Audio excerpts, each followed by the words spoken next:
Good evening. We're just going to wait a few more minutes to allow some other folks to show up to the meeting tonight, and then we'll get rolling. Probably about 3 or 4 minutes from now, we'll begin the presentation.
All right, I think I'm going to get started up here. Hopefully a few more people trickle in over the course of the evening. But to begin, welcome to the first public meeting for the Broomfield Wayfinding Plan.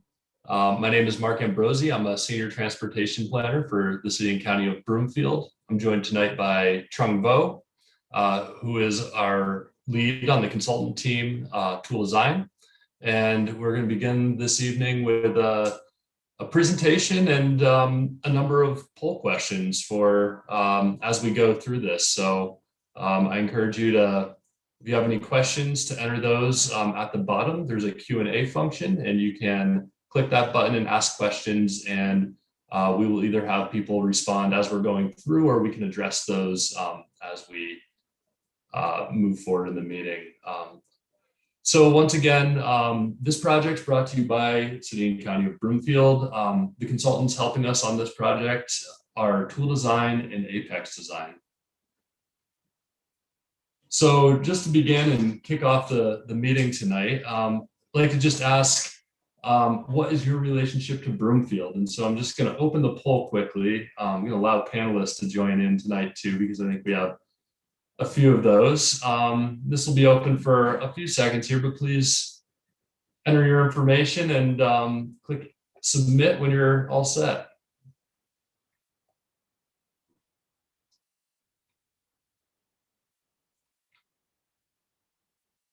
All right, I'll give that a few more seconds and we'll move along.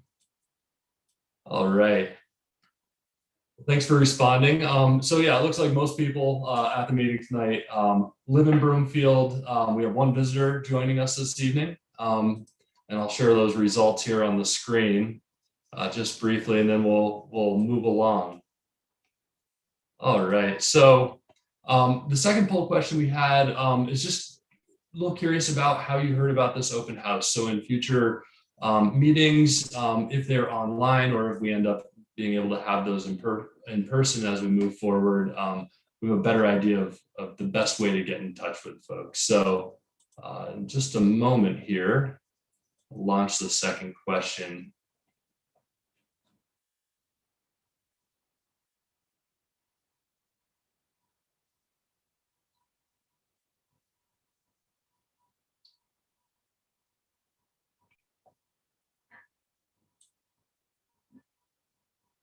Give that just a couple more seconds and then close the poll. I can share these results. And so it looks like most folks heard about this meeting from Broomfield staff. And we did have one person joining us learning about the meeting from broomfieldvoice.com. And just so folks know, if you're viewing this on YouTube, you can go to broomfieldvoice.com/wayfinding to find out more project information about upcoming events and meetings. So the objectives of this meeting are a number of different objectives. Number one, we want to introduce kind of why we're doing this project, a little bit of the background, and then talk about the project process and how we think we're going to move forward through the project. The second thing we want to do is discuss the existing conditions. We've done quite a bit of work looking around Broomfield, seeing what we have today as far as wayfinding and navigation signs go, and extending that out to look regionally and nationally about what best practices are. We want to present an overview of what wayfinding is and what it can be. We want to review a little bit about the public input that we've heard so far. So this is the engagement. We've been at a number of events. We have our Broomfield Voice webpage. So we have heard a little bit back from the public thus far in the project. And then we want to highlight other ways to get involved in the project.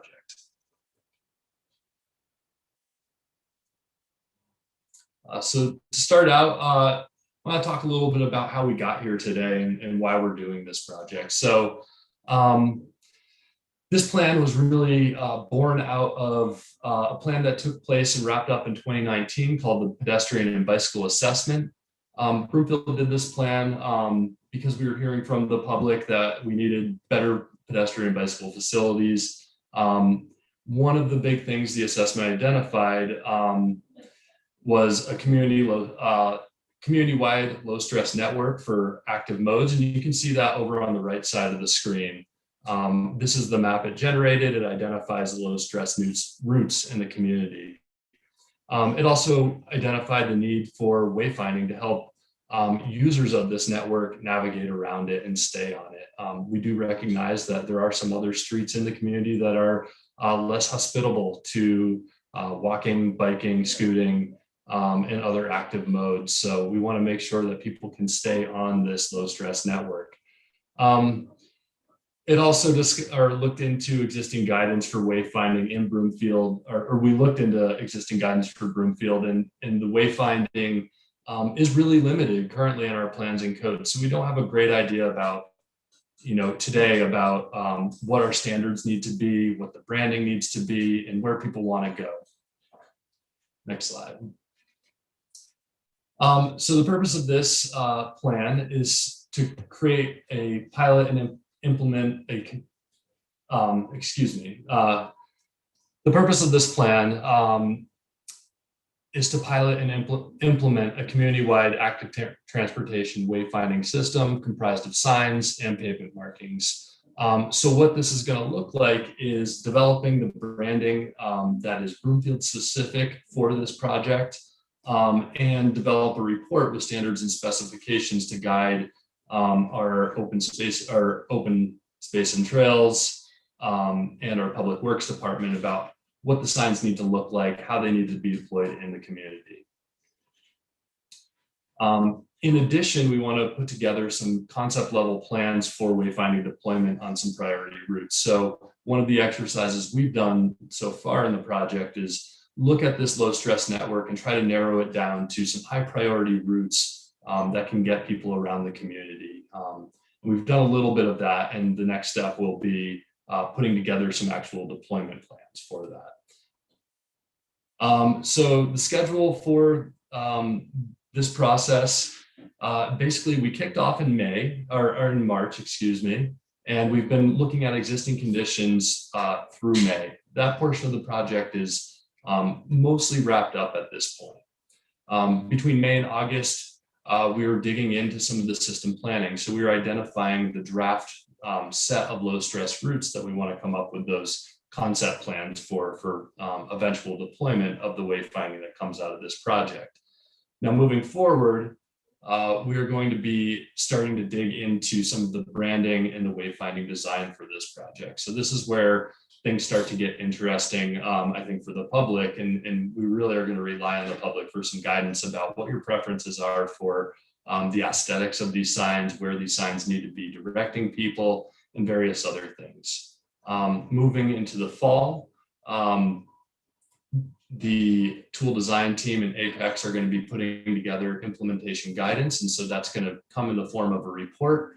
And we're going to share that with the community through the Broomfield Voice webpage for this project. And then finally, moving into next year, we're going to start developing those plan sets. And then hopefully as a next step, once this project wraps up, we're going to be deploying wayfinding signage throughout the community. So existing conditions, I'm just going to talk a little bit about some of the existing conditions that came out of the Broomfield Bicycle and Pedestrian Assessment in 2019. So I talked a little bit already about the low stress network map that was a product of that. And you can see that over on the right-hand side. So this low stress network is really kind of our starting point for understanding where we need to be deploying wayfinding signage moving forward. Over time, we're going to be expanding this network and making improvements to active modes facilities within the community. So that's going to constantly be evolving moving into the future. Yeah, next slide, please.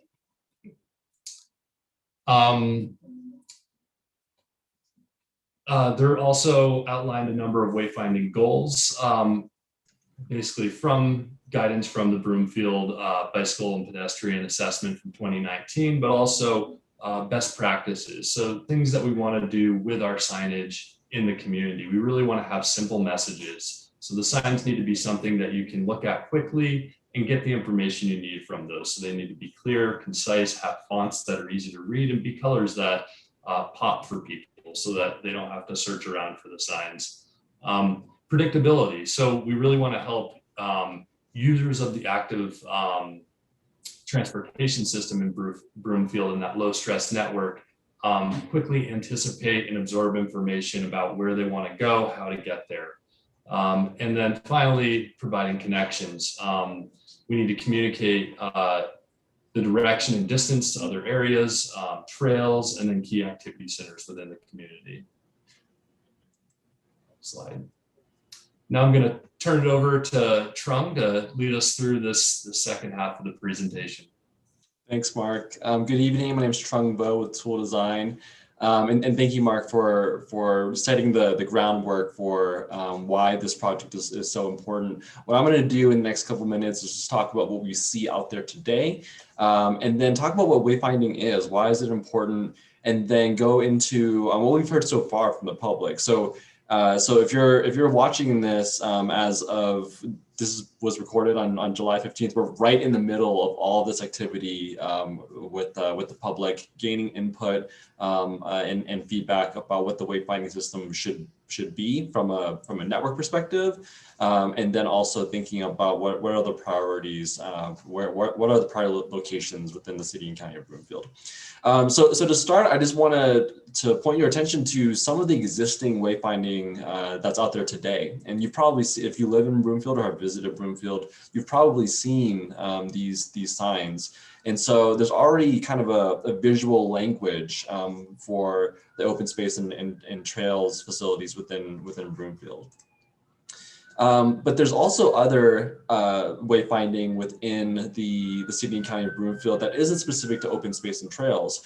And so there's a lot of variety. And when we think about wayfinding being consistent and being legible to people that are walking or bicycling or rolling in some fashion, there is some value to having some kind of visual consistency. And so this plan is really intended to sort of find a way to achieve that consistency, but also continue to support the city and county of Broomfield's brand.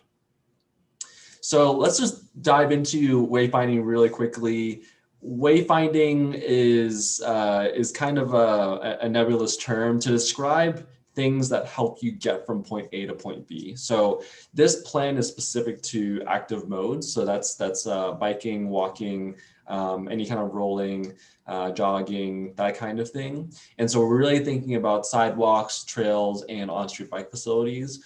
And when you're walking or biking, sometimes it's easy to get lost, right?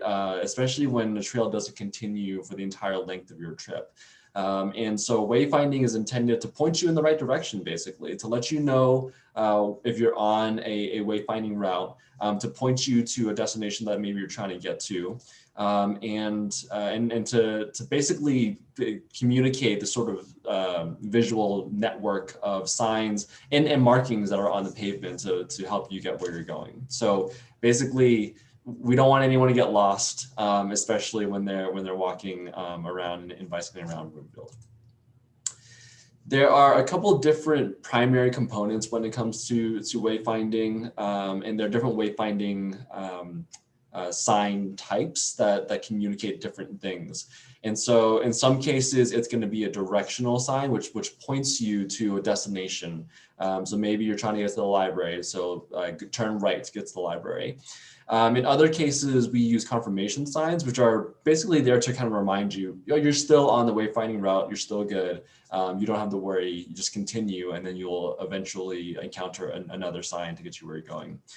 Turn signs are exactly what they say. If the route is intended to continue along another street that requires you to turn, then that's the intent of that sign. And then kind of touching on pavement markings, there are a variety of pavement markings, and we'll kind of get to the spectrum of design in a later slide here.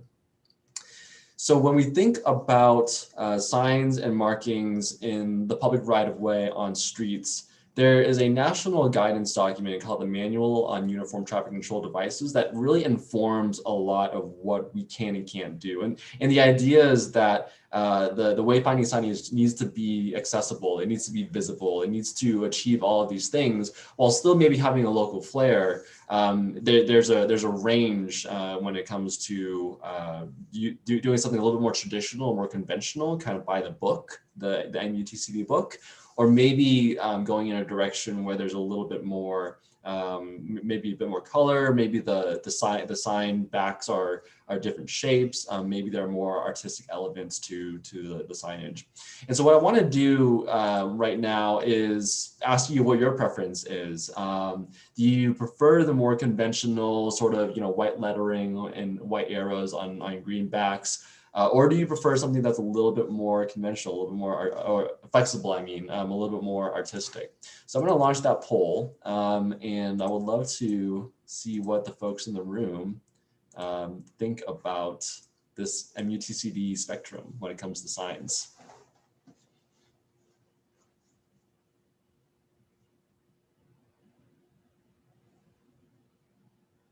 Okay, kind of across the board here. Very interesting. All right, we'll give it just a few more seconds. Okay, so we had one vote for somewhat conventional, somewhat flexible, and flexible. Okay, and let me stop sharing the results. We'll move on to the next thing. So when it comes to markings, it's kind of the same thing when we're talking about that spectrum of design. So you may have seen on some existing city and county Broomfield streets these things called share lane markings, or share rows for short. So that's really more on the conventional side of things. But there are also opportunities for more flexible designs when it comes to markings that are on the ground. And so you can see the spectrum here. This isn't everything, but it kind of gives you a sense of the types of markings that fall along that spectrum. So very similar here. Want to ask one last poll question about your preference for the design of wayfinding pavement markings. Are you more on the conventional side, or are you more on the flexible side?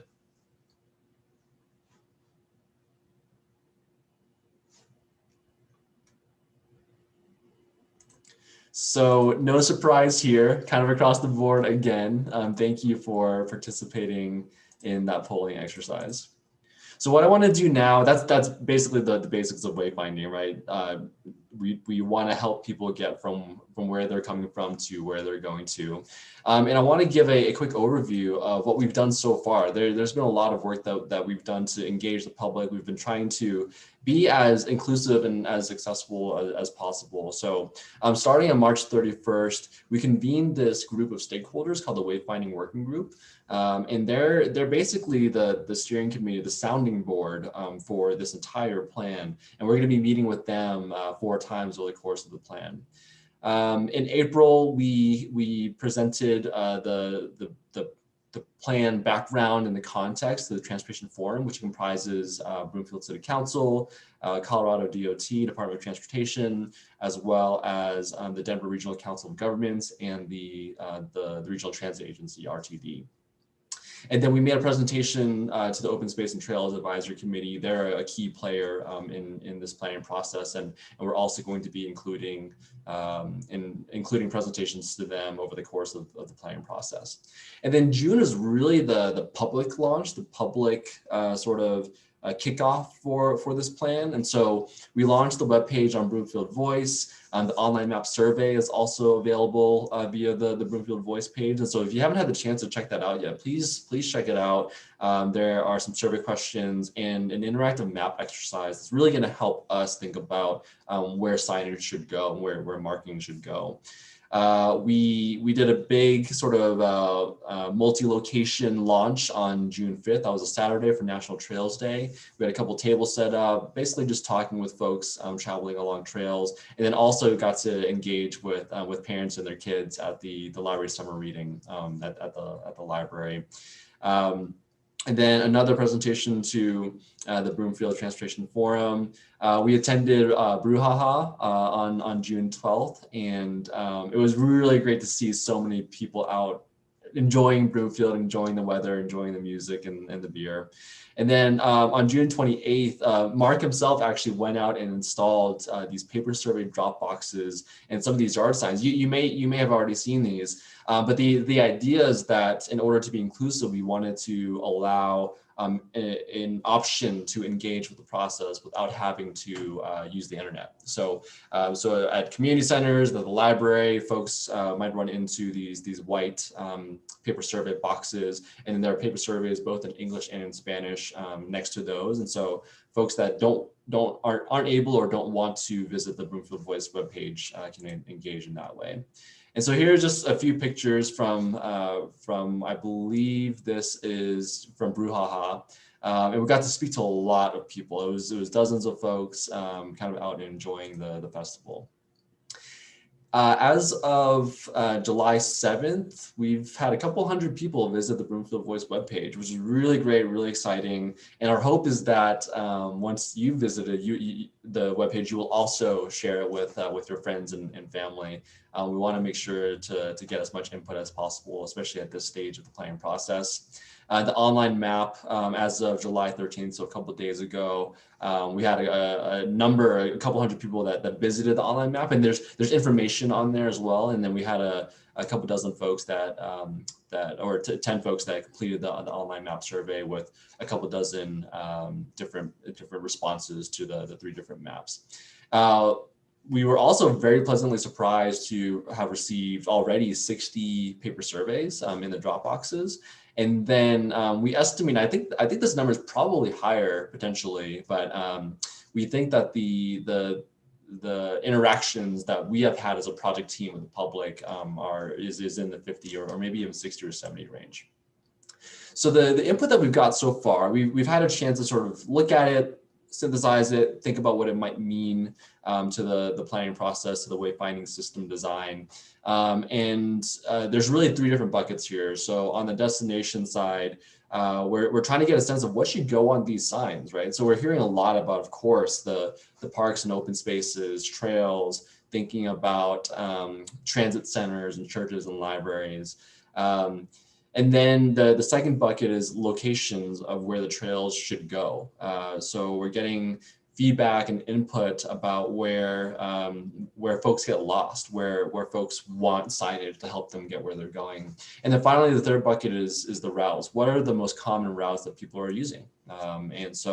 That's really important input for us to think about implementation, right? So we only have so many resources, and so we want to be intentional and thoughtful about the resources that we have, so that we're installing signage where we should. So looking forward, there's still a lot more that is on the slate for public engagement. And so if you haven't had the chance to run into us in person, there's still opportunities to do that. We would love to see you in person. Our next engagement activity is on July 21st at the library summer concert. And then, so we're gonna have a pop-up table, and then we're probably also just gonna walk around and hand out some information and see if anyone wants to complete a paper survey. We'll be meeting with the Wayfinding Working Group again in July. And then we also have a number of activities in August as well. So all this information is on the Broomfield Voice webpage. So if you are curious and wanna come and meet us in person, please feel free to check out the webpage. So at this point, that concludes our presentation. I know that was a lot of information. What I would love to do now is to open it up for questions. And so it looks like we've got a few questions in the Q&A box, which is a totally fine way to submit questions. And we'd be glad to respond to those. And it looks like, Mark, you might be responding to the first question right now. Yeah, actually, I'm trying to type them just so we can document them for our own purposes, I guess, moving forward. But I can answer the second one. I'm still going to type in the response to it. So, well, I guess the first one was just, how do we move this up 6 months so that we can get it out? And I just kind of gave a little more background about the timeline and how we're trying to move forward. The second question was really about how the Wayfinding Working Group, which is one of the committees that we're working with for the project, was assembled. And so I guess the short answer is we really wanted to make sure that Broomfield staff from the various departments were talking together about this. And so this includes staff from our diversity and inclusion group, public works, CIP, parks and open space, and OSTAC members. It also includes some of the transportation management organization staff. So these are folks from Commuting Solutions and Smart Commute Metro North. And really the idea here, those Commuting Solutions actually manages the wayfinding on the US 36 bikeway. So we really want to make sure that whatever we're creating works well with the existing wayfinding that's out there. And then the other groups, it was really to make sure that we're meeting Broomfield's departmental needs and everybody's, the people who are going to have to maintain the system and deploy the system are all going to be comfortable with this system. So this was really a group that was put together of people who are going to be immediately impacted or have a job related to the project. So John, I think it was a little bit of an oversight not inviting Broomfield Bikes to participate in this group. I think you would have been a great addition. But yeah, at the time we put it together, that it really an oversight, I'd say. The good news is we will be having a lot more public events, additional meetings, and if you have input that you want to share with us about the project, I really encourage you to shoot me an email or hop on the Broomfield Voice wayfinding webpage and just to submit a question there or comment there, and I'd be more than happy to respond to that, and we'll certainly take it under consideration.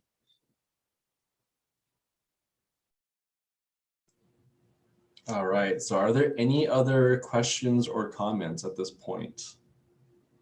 All right, looks like we've got another question. Will Broomfield Streets Department be manufacturing the signs, or will it be outsourced? How do we keep the sign making jobs in our local community? Mark, is that something you want to answer? Yeah, so I think it can be a little bit of both. We have capacity at the city and county of Broomfield to fabricate some signage. When we get into I don't know, the fancier signs that maybe we have at certain locations that involve, maybe shapes or different attributes that we don't have the capacity to do in-house, we will probably go out and get those fabricated by a local sign company. So there are a number around the Denver metro region that we'll reach out to. And one of the things we are having Tool Design do for us is to get some cost estimates and identify some of the fabricators in the region so that we have some understanding of, number one, the cost, and number two, who we can work with locally to help us with this. All right, any other questions? And this won't be the last time that you have a chance to interact with the project team or ask questions. If there are any other questions or comments that come up after this meeting, we'd be glad to respond to those. So here's a question. Have other communities that have heavily invested in signage seen increased active transportation? I can respond to this, and Mark, feel free to add on if you'd like. So wayfinding is one piece of the active transportation system, right? So wayfinding by itself will only do so much. It primarily serves the folks that are already traveling or folks that were already thinking about traveling. But wayfinding paired with maybe some really low-hanging fruit when it comes to infrastructure improvements, maybe some other sort of programmatic and encouragement sort of initiatives. Wayfinding can be really useful because it sort of generates this sort of culture and this expectation around being able to walk and bike and not get lost. And not only that, but for people that maybe don't walk or bike as much, but drive around Broomfield, it also kind of generates this, oh, I should be expecting folks to be walking and bicycling. So it's really more of a cultural thing, and it's a very low cost way to kick things off. And so as an example, we recently worked on a wayfinding plan and implementation plan for Colorado Springs, and they've implemented quite a few miles of their network. And I don't know the exact numbers, but what we have heard from the city staff, at least, is that there's just this really great excitement around those signs. There's a really beautiful sign with the sort of this like iconographic mountains, and so there's a lot of benefits just beyond just like the actual wayfinding itself. How big of a concern is vandalism and graffiti? Mark, and maybe others at the city could speak to existing vandalism and graffiti on existing signs. Yeah, I think that the expectation is that over time there will be some instances of vandalism and graffiti on signs. One of the things that we are paying attention to are what the signs are fabricated about. And so we're trying to use materials that are durable, that maybe we can clean. But there is a certain level of expectation that we are going to have to maintain these signs and replace these signs over time. So I think that, part of deploying the signs is acknowledging that there is a maintenance responsibility and building in some buffer or additional budget so that when we go out, we can replace the ones that need to get replaced. We can clean the ones that maybe we can just wipe the graffiti or vandalism off. But I think with any kind of sign system, there is a certain expectation of some vandalism. Hopefully it stays to a minimum. Yeah. And the last question here, are there any model cities in Colorado or United States where one could travel to to experience excellent wayfinding. I would say there are a number of cities. I'd suggest that Fort Collins has a really great on-street and off-street wayfinding system. So that would be a place that I would encourage a visit to experience some wayfinding. But even locally here, where I am and where my office is in Denver, there's actually some really great wayfinding and some really great trail wayfinding as well, especially from the pavement marking perspective. So yeah, there are lots of good examples. We'd be glad to chat with you after the meeting and send along some places if you want to organize a tour. Let us know and we might join you. Okay, any other questions at this point? All right. Well, thank you everyone so much for joining us. And if you're just watching this recording or you're watching via YouTube, thank you as well for participating. We encourage you to visit Broomfield Voice and check out the webpage. Find a way to meet us in person. Fill out the online survey and the map tool as well. And we're really excited to be able to present this project to you, and I really appreciate your involvement and are looking forward to chatting with you further. So thank you so much. Mark, is there anything else that you wanted to add? Yeah, I'd echo that. Thank you for joining us tonight. One other thing, I do encourage folks to go back every few weeks to the Broomfield Voice Wayfinding webpage. We are going to be updating it. There will be new opportunities, new surveys, new information we're looking for, and we need your engagement to really shape this project and make sure it works the best it can for Broomfield. So again, please check back in at the Broomfield Voice /wayfinding for more information and for updates over time. We'll really be leaning on the community to help us out with this. So thank you and have a great night.